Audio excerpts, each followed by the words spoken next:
Hi, and welcome to my social studies teaching philosophy video. So I'm going to be discussing the key points in my own personal social studies teaching philosophy.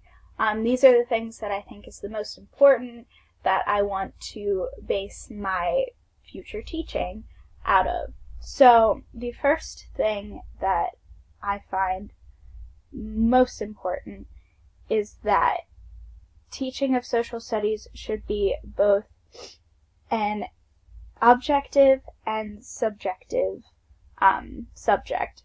It's not like science where it is solely objective, and it's not where it is solely subjective, like when writing poetry.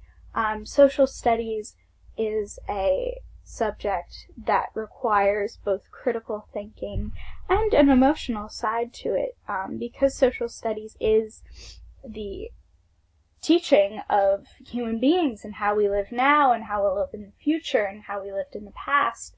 My students need to have both of those elements tied together. And without both of those sides, social studies is really lacking a critical aspect of it. It needs those two things working together. And then the next point that I have is that I think that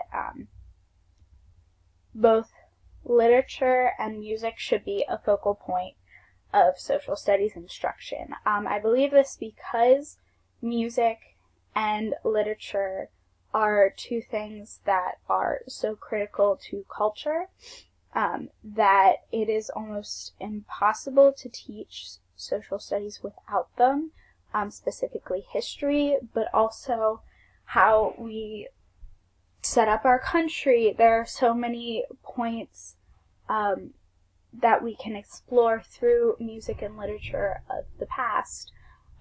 So I specifically love the incorporation of realistic fiction in social studies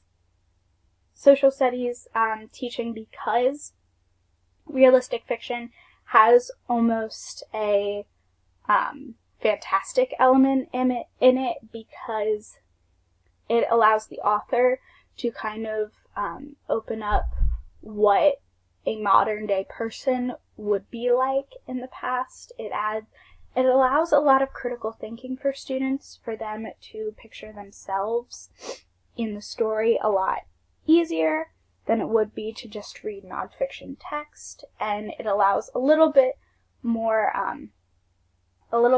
historical accuracy than just fiction text.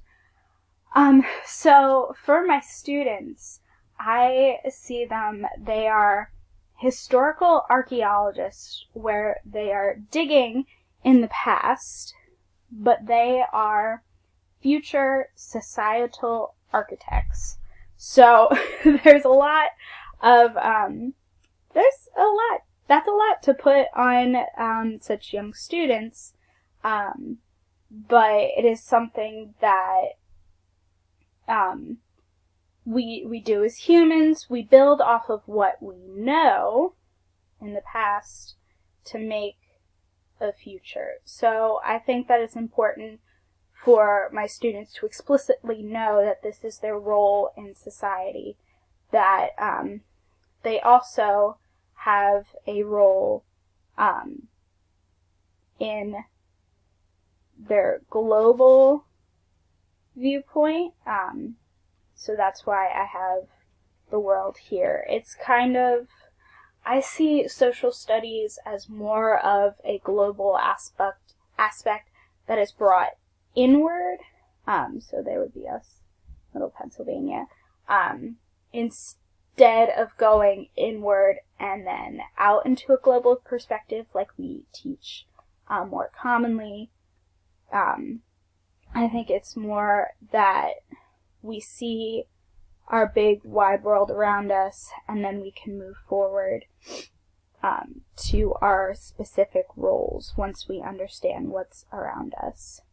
And specifically with that, I believe that teaching modern modern children social studies, it is important to teach them about how we get our news, specifically because there have been so many instances recently where people are not getting accurate information in their news. I think that it's important for my students to realize that they are responsible to find news that is accurate, and that way they can be responsible in the world around them because they have made sure that they got accurate information. I also believe that social studies instruction is a narrative.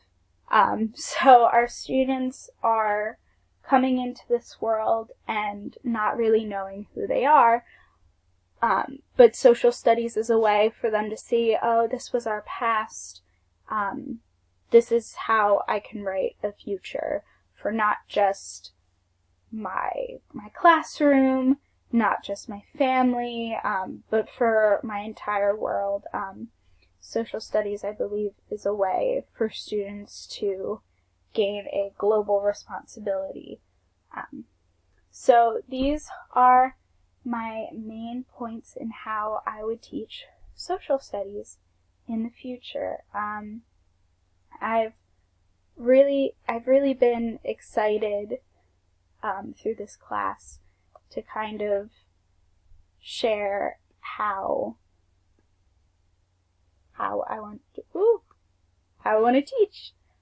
So thanks for watching, and I hope you enjoyed.